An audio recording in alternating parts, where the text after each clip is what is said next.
Hello friends, आज की इस वीडियो में हम आर्टिकल 32 को डिटेल में समझेंगे, जो है right to constitutional remedies.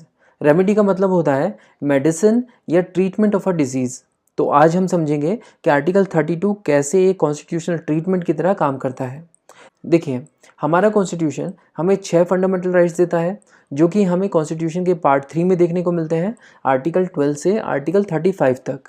But in rights को मीनिंगफुल बनाने के लिए, इन्हें एनफोर्स करने के लिए एक मशीनरी की ज़रूरत है। और इस एनफोर्समेंट मशीनरी की ज़रूरत इसलिए है क्योंकि अगर कोई हमारे इन फंडामेंटल राइट्स को वॉयलेट करता है, तो ये एनफोर्समेंट मशीनरी हमारे फंडामेंटल राइट्स को री कर सके।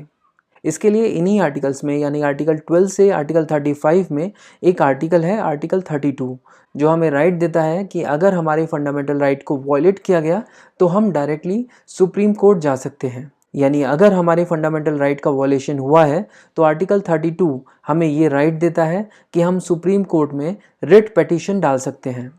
और यही आर्टिकल 32 सुप्रीम कोर्ट को पावर देता है कि सुप्रीम कोर्ट हमारी रिट पिटीशन के रिस्पॉन्स में रिट इशू कर सके।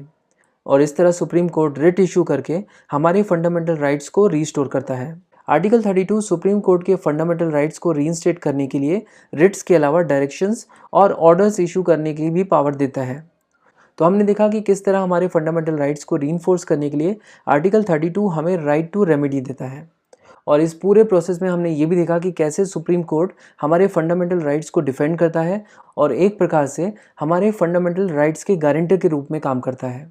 और सुप्रीम कोर्ट ने ये कहा है कि आर्टिकल 32 को हमारे कॉन्स्टिट्यूशन से हटाया नहीं जा सकता और ना ही कॉन्स्टिट्यूशनल अमेंडमेंट द्वारा इसको चेंज किया जा सकता है, क्योंकि ये हमारे कॉन्स्टिट्यूशन की बेसिक फीचर्स का पार्ट है और basic features can never be change और रिमूव्ड। बट नेशनल इमरजेंसी के दौरान हमारे प्रेसिडेंट हमारे इस राइट को सस्पेंड कर सकते हैं। अब आपके लिए एक क्वेश्चन है, कॉन्स्टिट्यूशन हमें बहुत सारे राइट्स देता है, तो क्या किसी भी राइट के वॉयलेशन में हम डायरेक्टली सुप्रीम कोर्ट को अप्रोच कर सकते हैं? इसका आंसर है नहीं। आर्टिकल 32 हमें सिर्फ फंडामेंटल राइट्स के वॉयलेशन के केस में डायरेक्टली सुप्रीम कोर्ट जाने की इजाज़त देता है। नेक्स्ट क्वेश्चन है कि क्या हम फंडामेंटल राइट्स के वॉयलेशन के केस में सुप्रीम कोर्ट डायरेक्टली जा सकते हैं? इसका आंसर है यस। ऑब्वियसली यही तो हमने अभी तक समझा है आर्टिकल 32 में। अब नेक्स्ट क्वेश्चन थोड़ा ट्रिकी है, क्या फंडामेंटल राइट्स के वॉयलेशन के केस में केवल सुप्रीम कोर्ट ही है जो हमारे फंडामेंटल राइट्स को रिस्टोर कर सकता है? इसका आंसर है नो।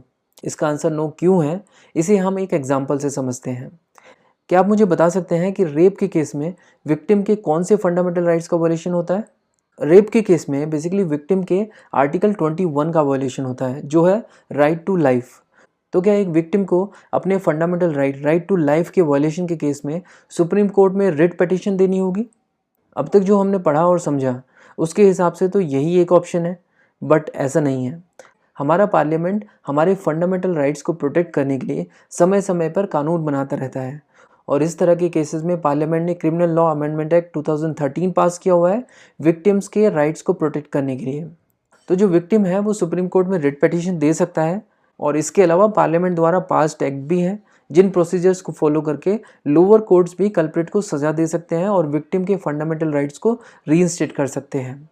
बट ऐसे भी तो केसेस होते हैं जहाँ पर फंडामेंटल राइट्स के वॉयलेशन के लिए कोई भी लॉ एग्जिस्ट नहीं करता है।